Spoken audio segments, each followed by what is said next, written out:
Blog Talk Radio.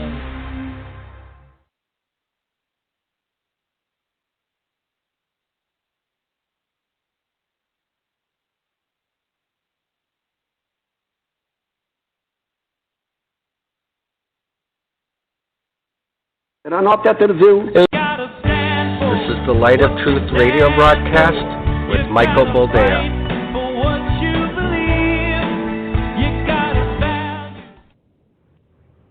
All right, I guess that was our open. Welcome to the program, and thank you for joining us. This is the Light of Truth radio broadcast. I am your host, Michael Boldea, and we are live today as of April 4th, 2019. So we've made it into the month of April. I've been to Dallas and spoke at the conference and am back in Wisconsin. It was an interesting conference. I think there was a lot of wisdom shared. And at some point tonight, I'm going to tell you what I was led to talk about because I believe it's necessary for the body of Christ today. I think that a lot of us get labeled alarmists when we are not. And it's one of those labels that compels people to silence. It compels people to not say anything. It compels people to put their head down and just go along because they don't like being called that name. Well, there's a difference between being an alarmist and sounding the alarm, and I think we're going to get into it a little bit tonight at some point. But there is, as always, a lot going on in the world today.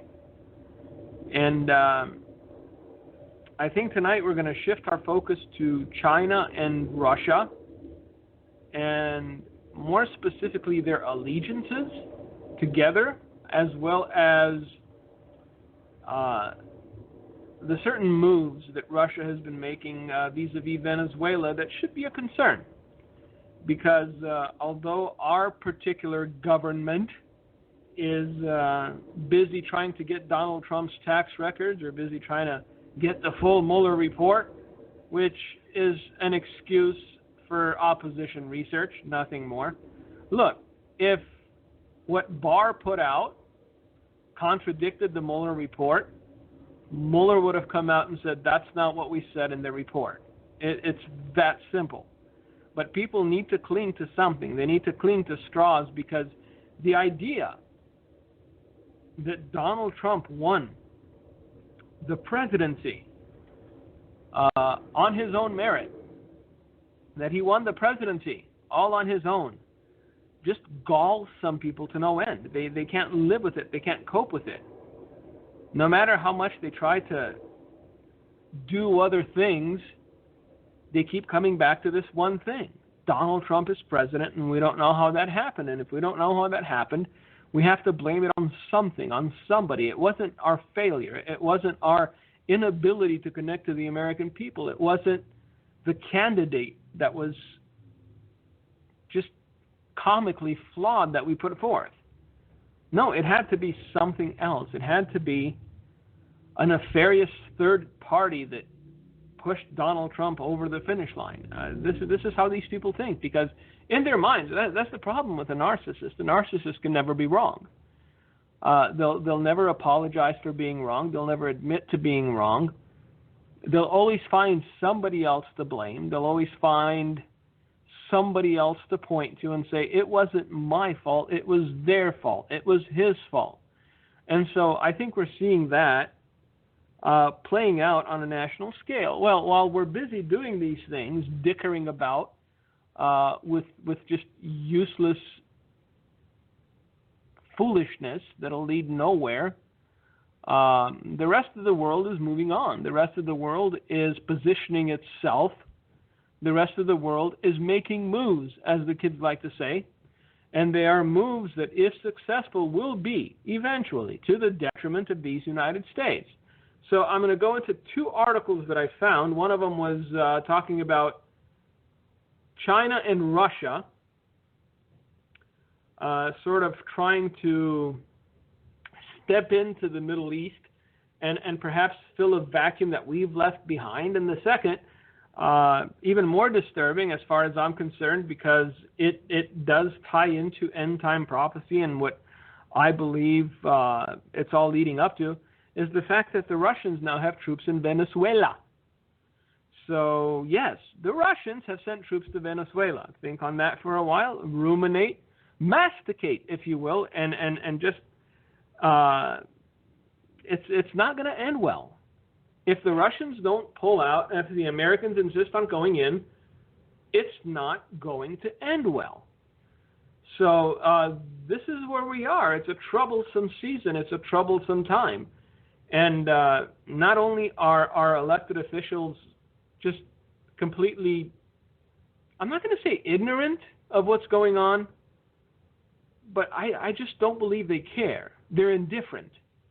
They're indifferent to what is happening internationally because they have one purpose and one purpose only, and that is to do away with Donald Trump by any means necessary. All the while, there's nations that are coalescing. There's nations that are coming up with friendships and treaties. They're putting their heads together and going, hey, it would seem as though America is in a weakened state. It would seem as though, from what we are seeing, that a nation is divided, and a divided nation cannot stand, just as a house divided against itself cannot stand. And so, big players, we're not talking about Timbuktu and Tajikistan here. We're talking about China and Russia making alliances and stepping into the void, as it were, to try to fill a power vacuum. And I hope that nobody believes whatever the Russians and the Chinese are doing, they're not doing intentionally. Everything they do is intentional. It is with the utmost of intent.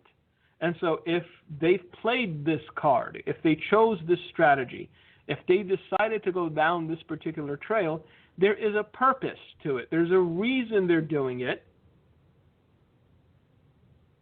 And most people are just too blind or too busy with other things to realize it. So the first article is this: America's strategic adversaries, Russia and China, are trying to fill the power and security vacuum in the Middle East left behind by the United States by exploiting the real and imagined U.S. absence for their own gains, analysts testified before a House panel Wednesday. And I'm sure the House panel took it to heart, and they're going to investigate just as soon as they send out 1,000 more subpoenas to people who may have met Donald Trump back in the 80s for 2 seconds while passing by him on the street. It's gotten that preposterous. It's gotten that ludicrous. And there comes a point. I think all of us that are sane and reasonable, all of us that are just normal human beings who don't have an inherent bias, realize that at some point it stops being a quote-unquote investigation and it just starts being harassment. And I think that with the Senate Judiciary, the House, and the Mueller report all having come in and declaratively stating that there was no collusion between any member of the Trump administration, nay, not even any American citizen, and Russia, it's time to let this dead dog be. It's not going to hunt. It's not even going to move. It's dead. Let it die. But they won't. It's not in their nature. They're incapable of letting go of this because they know that this is all they've got. Can you imagine the position that the other side is in? They put all their eggs in this one basket, that somehow Donald Trump was dirty, that somehow Donald Trump committed collusion, that somehow they can impeach him so they don't have to deal with him in 2020, because to be perfectly frank, there's nothing that they can attack him on. The economy is still booming. Unemployment is at an all-time high, all-time low, I guess. And everywhere you look, people are more optimistic than they were a few years ago. And it's very hard to beat that with candidates like, I don't know, Joe Biden and Kamala Harris. So right now, apparently, the new breed is trying to do away with the old, because this is a concentrated attack on good old Joe. Now, I'm not saying it's undeserved. Don't get me wrong. If you've seen any of those pictures, Joe Biden's got a problem. He's kind of a creeper, and he likes to sniff hair. But they're throwing him under the bus without any sort of reservation, because this is what power-hungry jackals know how to do. They're not interested in anything but the acquisition of power. And right now, good old Joe, Grampy Joe, is standing in their way. And so if they can make a molehill out of a mountain out of a molehill, they'll do it. You know, again, not saying what Joe Biden did or does isn't a little bit creepy. I know that if my daughter was standing there and Joe Biden started massaging her shoulders and sniffing her hair, and the look on her face was as uncomfortable as some of the looks that I've seen on the faces of some of the women and the girls that had to go through the Joe Biden experience, Joe would be missing some teeth. Let's just leave it at that. No further detail or explanation required. If Joe Biden started massaging my daughter and sniffing her hair the way he has demonstrably done in the past, at this juncture, Joe would be missing some teeth. But you see, if you've watched some of the videos, it's gruesome, because the parents know the look on their faces, that abject defeat, that surrender because of who he was and the power that he held. They sacrificed their children and their children's innocence to a certain extent by not saying anything or doing anything, and letting their children cringe there and try to move away from this old guy who's trying to sniff them. Because they knew that if they said anything, it would be the end of their political career. And so they chose their political careers over their own children. What that says about these people, I will let you decide. But it's not a good thing. Let's put it that way. So let's go on with this article. The testimony before the House Foreign Affairs Subcommittee on the Middle East, North Africa, and International Terrorism came soon after several high-ranking U.S. officials warned about increasing cooperation between China and Russia, noting that the partnership represents a significant threat to the United States.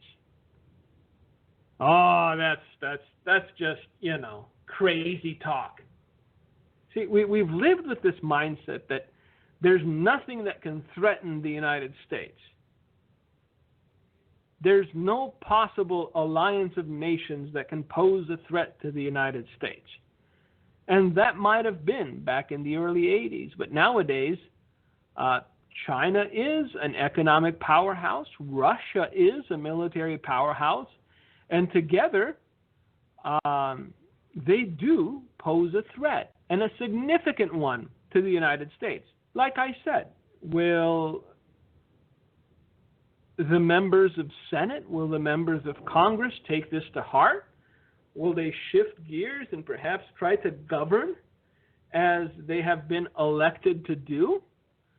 Chances are slim to none, because they have their marching orders and they have the bone that they've latched onto, and nothing can make them do anything different than what they are doing.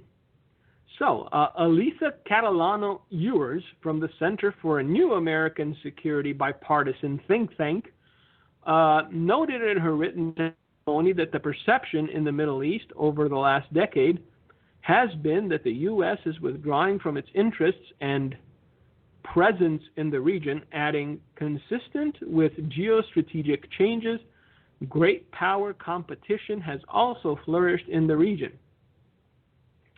China finds in the region a receptive environment for its economic policies, while Russia finds room to pursue a multi-pronged strategy that strengthens its overall hand by filling gaps left by the United States. Each offers an alternative model to regional players as compared to the U.S. No strings attached cooperation that don't require them to align with values or make any changes in the way they conduct themselves domestically or internationally. So basically what the Russians and the Chinese are offering is all carrot and no stick. And that is a very attractive offer for many of these nations. When what the U.S. offers is equal parts carrot and equal parts stick, and along comes the Chinese and the Russians and they say, hey, we're here to offer you all carrot and no stick. Guess who they're going to, bend towards? Guess who they're going to choose in the long term?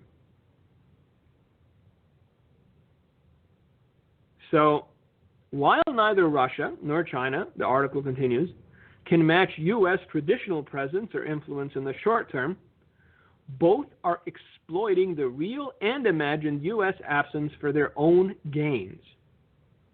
Russia has re-engaged on military cooperation and diplomatic mediation beyond Syria to Egypt, Libya, and of course Israel and the Gulf. And China continues to pursue its Belt and Road Initiative throughout the region alongside modest forays into the security space. Now, unless you've missed it, the Italians just signed up to the Chinese BRI, the Belt and Road Initiative, because they realized what side their bread was buttered on. And so they made that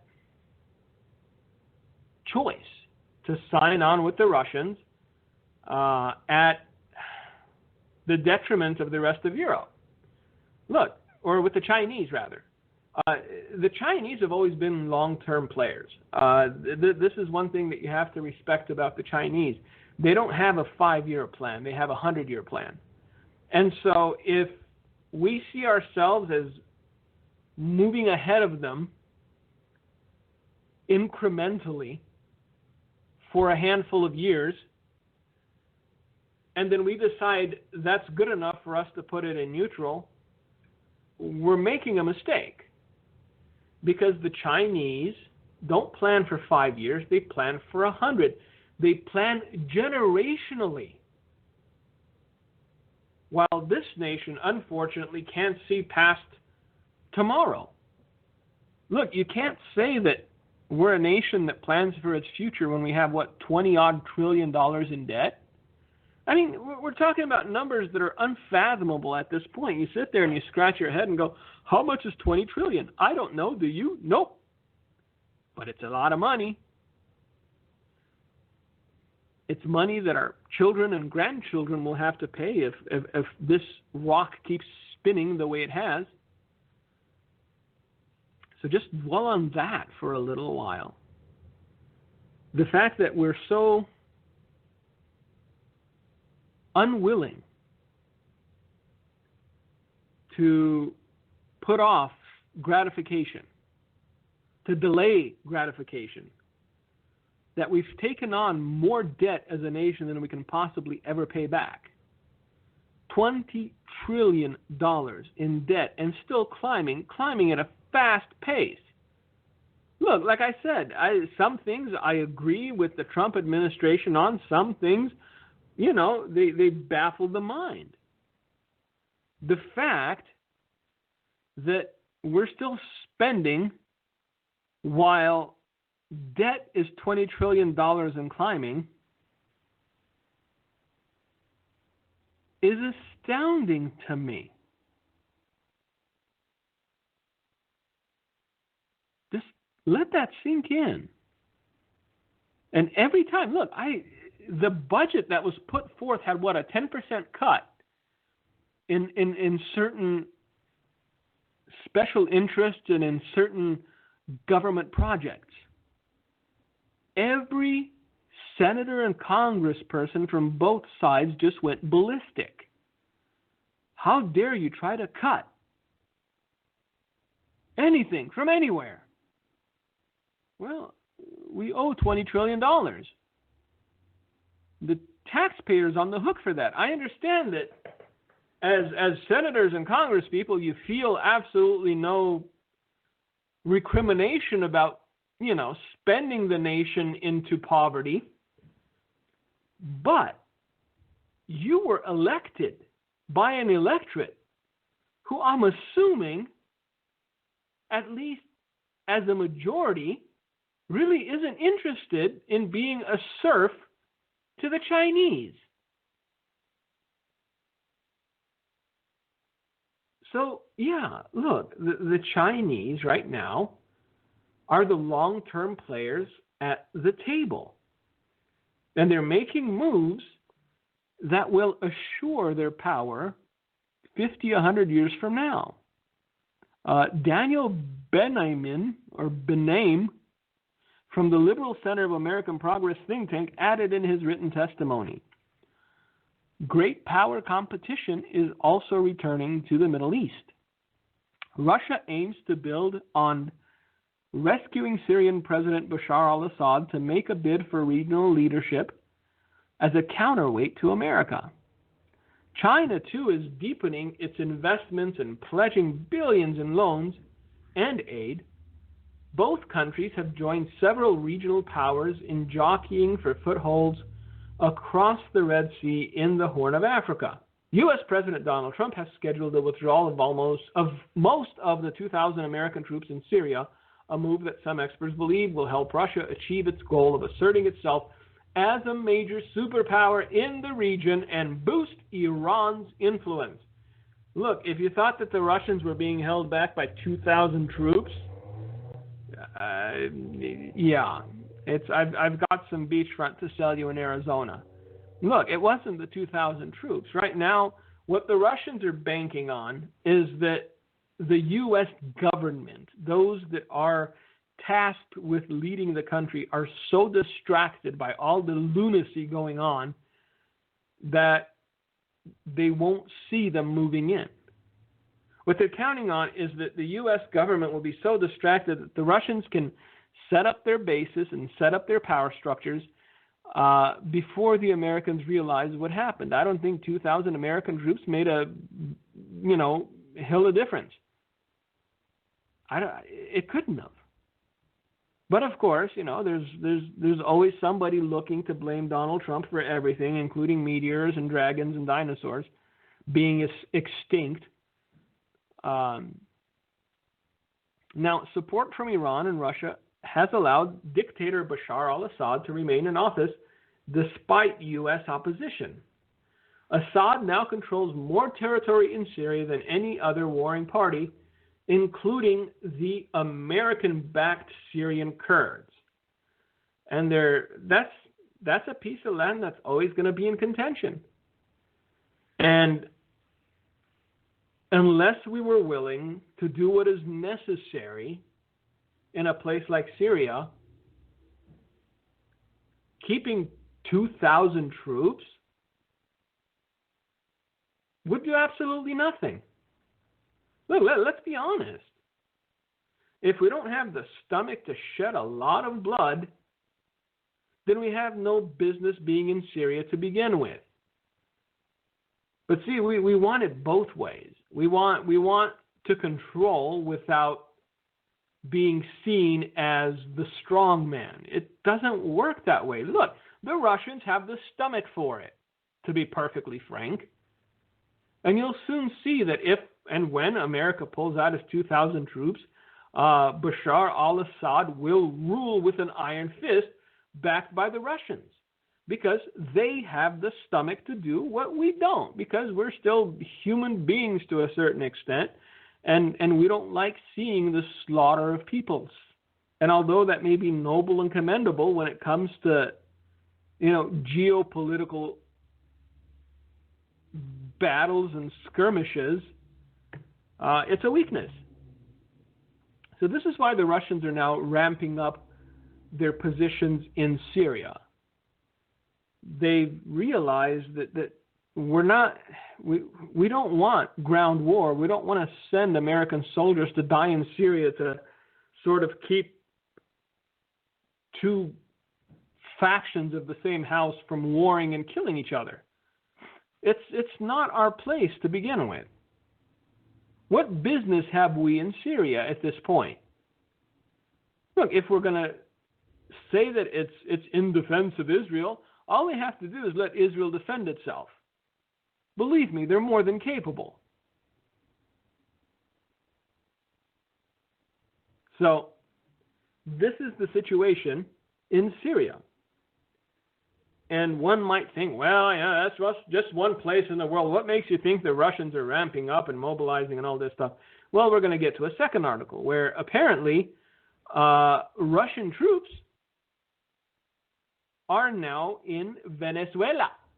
And this has been acknowledged and confirmed by the Russians. So it's no longer a conspiracy theory. Because when we were talking about this, I was talking with a friend. I think he has a radio program. And I went, look, the Russians are going to see an apple ripe for picking in Venezuela, and they're going to try to make a move. Everybody was saying, oh, that's just a conspiracy theory. Well, it's no longer a conspiracy theory if it's factually proven. If something you said happens, then it's no longer a conspiracy theory, it's a fact. The Russians have plans. Understand this. Their plans are world conquest. And I think right now the one thing we have going for us is both the Russians and the Chinese think that each other is the useful idiot. They're using each other to get to where they want to go, thinking that they can strong-arm the other into acquiescing power once they've reached their desired goal. And I think this is where we're going to see a skirmish between the Russians and the Chinese, because neither want to back down. Both have dreams of conquest. And so you have the Chinese juggernaut who's eating everything in sight. And then you have the Russian war machine, which, unlike the American war machine, doesn't get broadcast on the news every 6 months. They just continue researching and developing and making and building and testing without CNN and Amanpour taking pictures in front of the rockets. That's another thing that, God bless Americans, but man, you guys don't get it. Most nations aren't so open about the weapons of mass destruction that they create. I believe wholeheartedly that the Russians have some nasty things in their arsenal that we don't even know about yet, that they haven't made public because it goes against human nature to make it public. Because if I tell you how I can kill you, then you'll likely start trying to build defenses against the things that I built that can kill you. You understand where this is going? Because we're expecting everyone to be above board. We're expecting everyone to put all their cards on the table and say, this is what we have. Now you tell us what you have. It doesn't work that way. Not even our allies are as open with us as we are with them. Do you understand that? Never mind the Russians. The Russians will never tell you of their full arsenal or their full capabilities or their preparedness. But when you look at how much they're investing in defense, when you're looking at how much they're investing in weaponry, when you're looking at how much they're investing in research and development, you kind of get an idea. Because they're pouring money into this stuff. They're not joking. They're not playing around. This is not a hobby to them. They have intent. They have a purpose. They have a desire. They have a goal. And if this nation will continue to get distracted by every lunacy, if the likes of Jerry Nadler and Adam Schiff will continue to lead the national discourse and narrative, we're in for a world of hurt, because all this stuff is going to come crashing down, and we're not going to be prepared for it. That's the reality of it. That's the truth as I'm seeing it from all the pieces that I'm able to put together. So, this article continues. The Trump administration is expected to leave behind a residual force in Syria to ensure the lasting defeat of the Islamic State and combat Iran, which continues to operate in the country along with its narco-terrorist proxy Hezbollah. Moreover, nearly 5,000 American troops will remain in neighboring Iraq with the ability to go into Syria if necessary. Earlier this year, General Joseph Votel, the top U.S. commander in the Middle East, cautioned that China may be using its BRI endeavor to support and mask its military objectives as it continues to try to displace the United States and expand its influence in the Middle East and Afghanistan. What did I just say? What this article actually just confirmed. China may be using its BRI endeavor to support and mask its military objectives as it continues to try to displace the United States and expand its influence in the Middle East and Afghanistan. That is exactly what they're doing. And all of these distractions are having a cumulative effect on our government. Look, everybody thought once the Mueller report was out, then that's it. It would be done. We can get back to the business of governing, to the business of running a country. But no, they just pivoted to some other lunacy. Now they want the whole thing, including the underlying documentation, because they know they'll never get it. It's against the law to give them what they want. So unless Jerry Nadler and Adam Schiff think themselves above the law, which if they do, God help us all, but if they don't think themselves above the law, then they know they're never going to get what they want. It is unlawful to hand out grand jury information about unindicted people. It's unlawful to hand out grand jury testimony regarding people against whom there were no indictments handed down. These people were drooling all over themselves, thinking that everyone, including Trump's 10-year-old kid, was going to get marched out of the White House in cuffs. This is how crazy these people have become, and yet we give them airtime and we give them credibility. Meanwhile, our enemies are aligning.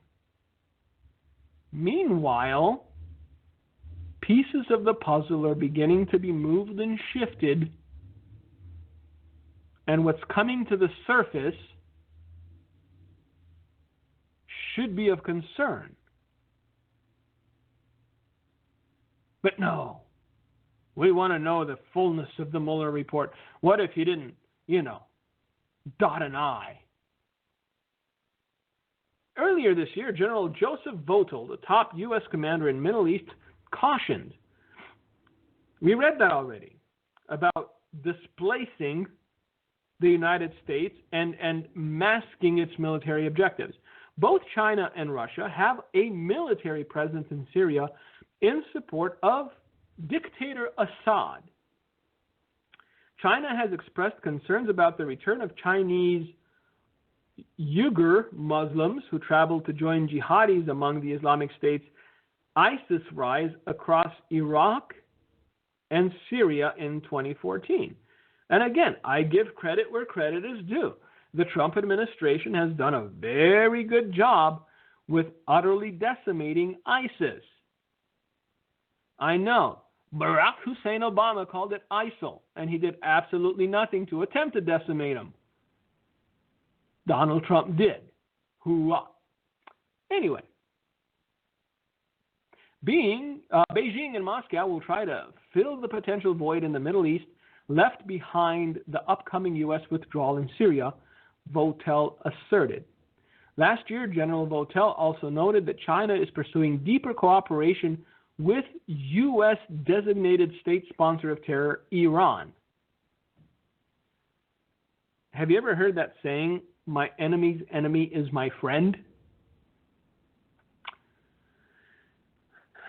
The true effects of that saying are going to become more and more obvious because we're seeing this play out in real time. The Russians and the Chinese are courting our enemies because they are working by the principle that their enemies' enemies are their friends. So keep your eye on what's happening in the Middle East vis-a-vis Russia and China and how they're positioning themselves to court and befriend the U.S.'s most ruthless enemies, one of which is Iran. Look, you have to realize that if Iran ever gets their hand on a nuke, the instant they get it, it will be lobbed towards either the U.S. or Israel. If it reaches the U.S., we are the great Satan, therefore we get it first. Echoing the U.S. military and intelligence community, Secretary of State Mike Pompeo warned last week of the increasing cooperation between Russia and China in Venezuela. We're going to get to that. And beyond, telling a House panel, we have seen Russia and China begin to work together in ways that they hadn't done 15 or 20 years ago. That's a trouble spot that's been happening for a couple of years now. They've just found themselves in places where they have overlapping interests. They have strategic challenges between the two countries. I don't believe they'll ever truly overlap, but certainly, tactically and operationally, almost always, China and Russia stand against freedom, democracy, and liberty, the things that the United States and democracies hold dear. Allow me to translate. Almost always, China and Russia stand against the interests of the United States. Because even though we're trying to make nice, even though we're trying to pretend that being buddy-buddy, we are at odds. If today Russia or China had the opportunity to destroy us without significant blowback, they would do it. The reason they're trying to court our enemies and build up a coalition is that when they do decide to strike, there will be enough in this coalition that if anybody dares to say anything, they will be summarily silenced. Under Trump, the U.S. military is prioritizing efforts against strategic competitors, Russia and China, over the war on terror. Both U.S. rivals are operating in the Middle East, General Votel told lawmakers. So that was the first article. Now the second article is about something a little closer to home, namely the once glorious country of socialism, of Venezuela. So yeah, for all the hippies excited about Bernie, for all the hippies excited about socialism, look at what's happening in Venezuela now. And if America goes down that road, what will happen in America will be 100 times worse. Because in Venezuela, you have Venezuelans. In America, you have an amalgam of peoples, many of whom have taken advantage of their right to purchase firearms. And when things get truly ugly, the government will have a lot more difficult a time controlling the population here than they do in Venezuela. So, Russia has troops on the ground in Venezuela. Officials from both countries have confirmed publicly for the first time, saying the deployment was provided for military consultations and was not linked to the possibility of military operations. But of course not. Who would dare believe that the deployment was linked to anything other than consultation? Who would dare think that there was a possibility of military operations? Because every country sends a bunch of soldiers to a failing dictatorship to prop it up, just to, consult. Should I wear the blue tie or should I wear the red tie? You should wear the blue tie. It makes your eyes more appealing. Thank you for the consultation. It is much appreciated. Worth the trip. So, military experts are there. They're tasked with the practical implementation of provisions of military technical cooperation agreements. A Russian foreign ministry spokeswoman said in a televised briefing. The remarks came 5 days after photographs showed nearly 100 Russian servicemen disembarking from 2 military planes in Caracas, stoking concerns in Washington that Moscow was increasing its support for Venezuela's President Nicolás Maduro. So it took 100 soldiers coming off of 2 military planes to choose the blue tie over the red tie. Consultations and whatnot. Got it. Anyway, the U.S. has called for Maduro to hand over power to the opposition leader, Juan Guaido, amid a growing economic crisis in the country. Maduro, who is backed by Russia, has accused the U.S. of a policy of regime change.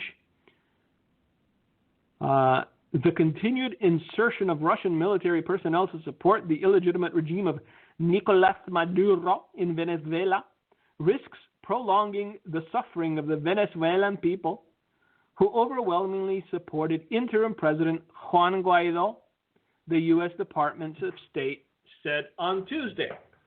Now, I can only travel down the road of empathy for the Venezuelan people so long. The reason is that they chose this. They chose socialism. So although I'm sorry for what they're going through, they themselves put themselves in this particular position. Now, the only way that Maduro is going to walk away from power is in a pine box. Let's just get that out of the way.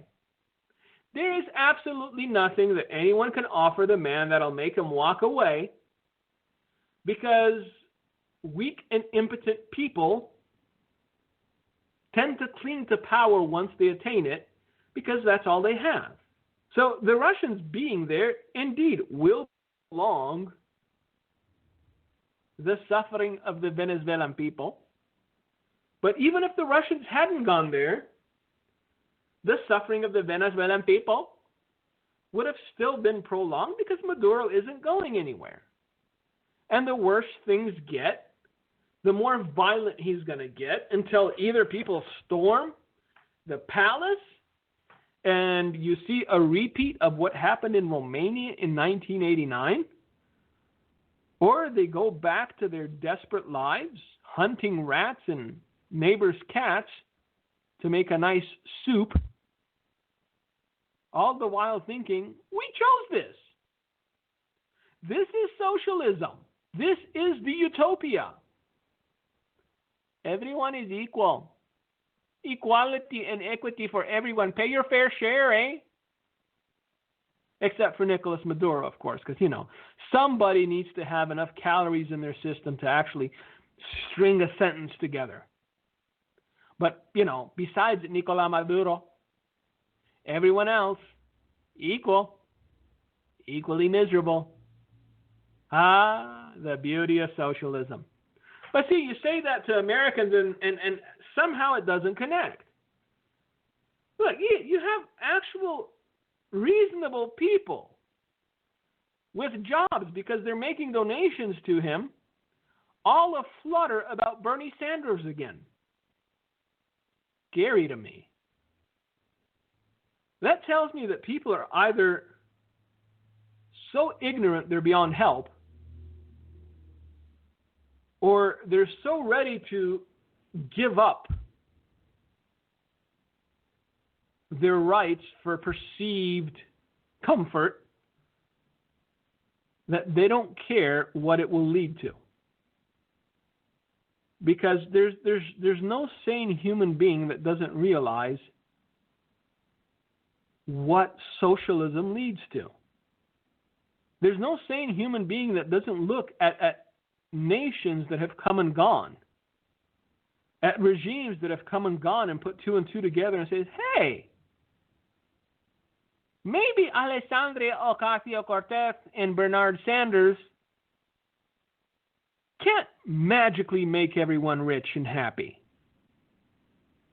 Maybe eventually they will start taxing the middle class and lower middle class until they knock on your door to see if you have more than 2 chickens. So, back to the story because it's important. Because if the Russians get a foothold in Central America, it will go a long way to bringing what has been prophesied regarding America closer to completion. Look, the Russians need the foothold. And once they have the foothold, they can spread out from there. Now, you realize that Venezuela is pretty much the lapdog of Cuba. And so if there are Russian troops in Venezuela, it is with Cuba's blessing. And if you haven't read the word of warning that my grandfather had back in the late 80s regarding this nation being attacked from all sides, including Cuba, maybe, read it. Reacquaint yourself with it.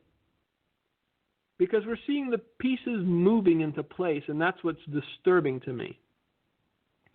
Now, a Kremlin spokesman denied Russia was meddling in Venezuela's affairs, saying that the U.S. should follow our example and allow Venezuela to decide their own fate. Asked to clarify the nature of the cooperation, Dmitry Peskov, the Kremlin spokesman, said, military contracts, military equipment, military hardware. He said that Russia had contracts to deliver special equipment to Venezuela. He did not give further detail during a telephone briefing with journalists. Maria Zakharova, Russia's foreign ministry spokeswoman, said, Russia is not changing the balance of force in the region and is not threatening anyone. Well, not yet. You only have, 100 soldiers there. Wait till you have 5,000. Wait till you have 10,000. Then perhaps you may not change the balance of forces or threaten anyone in the region, but you will be by your sheer presence.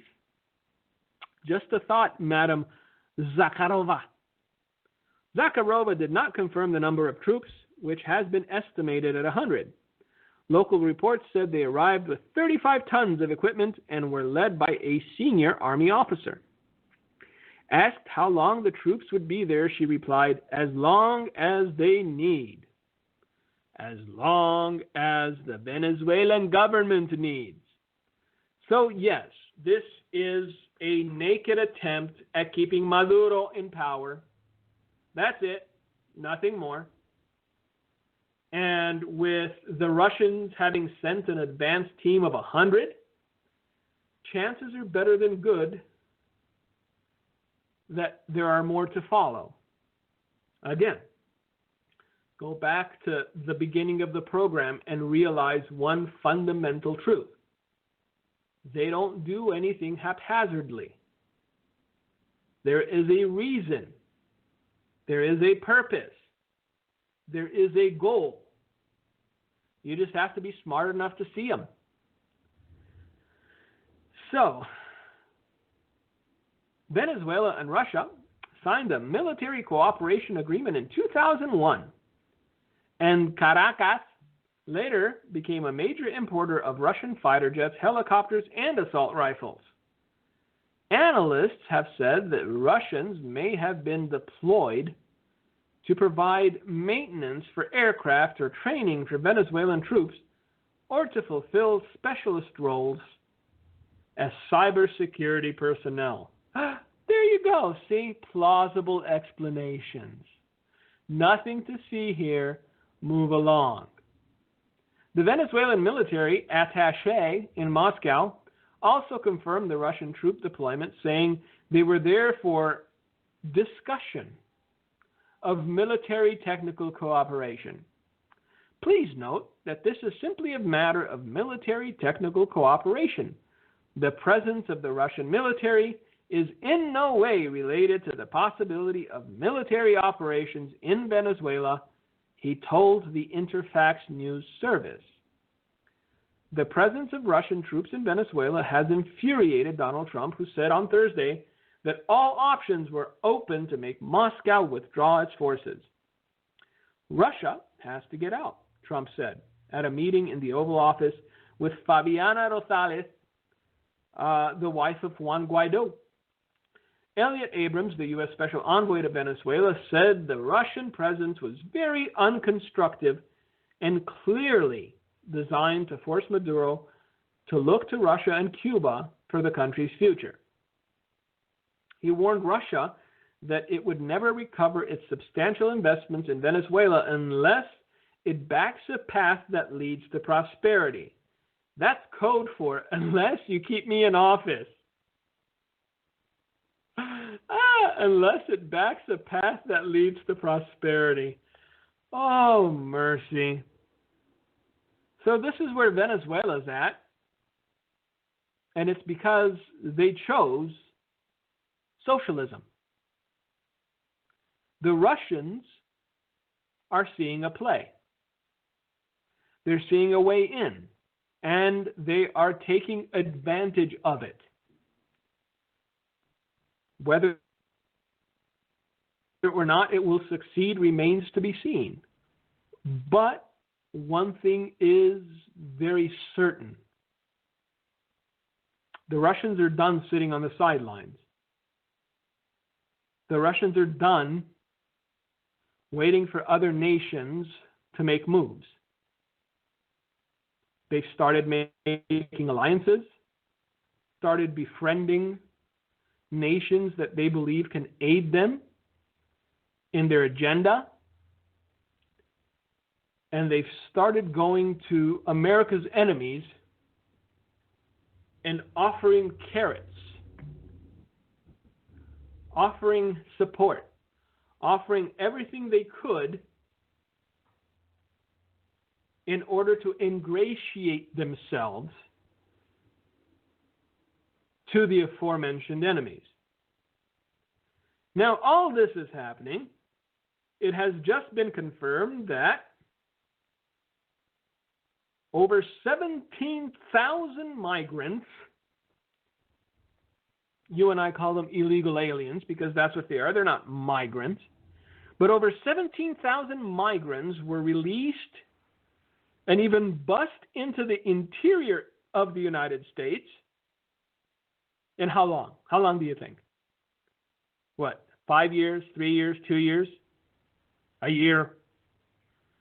17,000 migrants in less than 2 weeks.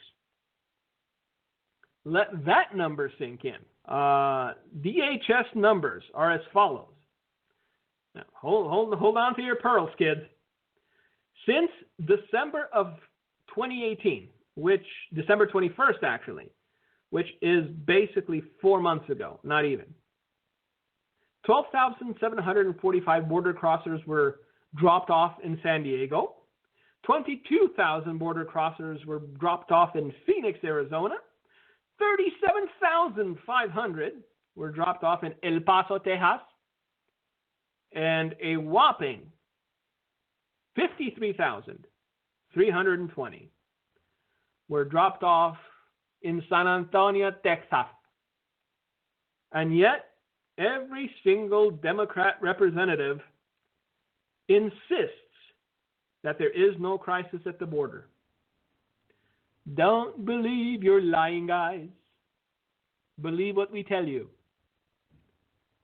Look, if you don't think that this is a silent invasion, you haven't read history. And I'm very, very sad to tell you that when enough people wake up to the reality of what exactly is going on, it will be too late. Whether by diluting the vote to the point that you will never again have a say of what goes on in your own country, because they're pushing for it. If they are here, they must vote, you know. Why can't they vote if they are here? Or violent revolution. Either one is not something that I want to see. So all I can say is keep praying. I will not be live next week, but Lord willing, I will be recording a program. Thank you for listening. Please keep my family and my daughters and my wife in your prayers. The house has been full of mucus and coughs and other things. So thank you for your prayers. They are coveted. For now, I leave you, and I turn it over to Gino if he's got anything to say. Thank you, Mike. Just keep me in prayer as I travel to Nashville tonight. I will be doing a music conference in Franklin, Tennessee with my wife at Michael W. Smith's church called Connect 2019. Part of my ministry is to Christian music artists around the country and basically encouraging them to use their gift and talents to reach souls, go out into the mission field and evangelism, reach their Jerusalem where they live, and go into the highways and byways and bring hope to the hurting and most vulnerable of our communities. Tomorrow night we have an event at the Hermitage, and then Saturday and Sunday we'll be at Michael's church, and then next week my wife and I are taking a few days in Gatlinburg, Tennessee to relax and spend time with a good friend of Hand to Help, Keith and Judy Atwood, who's recovering from kidney surgery. So keep us in your prayers. And also I'd like to announce a major event. Sunday, May 5th at 3 o'clock p.m., we will be doing a Christian concert at the Solomon Club in Juneau, Wisconsin. It is a strip club that we're praying shuts down, and they are shutting the doors on that Sunday. And the owner, who I prayed with today, is going to let us do a Christian concert there. And we're praying that ministry or church or the area leaders will buy the building and turn it into a building that can be used for faith-based and community outreach. So I don't think it's ever happened before in Wisconsin, but we are going to do a completely Christian and faith-based concert at this club at 3 o'clock Sunday, May 5th. So if you're anywhere in the Wisconsin area, please come and see history being made to lift up Jesus' name and see this last club, the third one in Dodge County, the final one, repurposed. Thank you so much for listening to The Light of Truth. God bless you.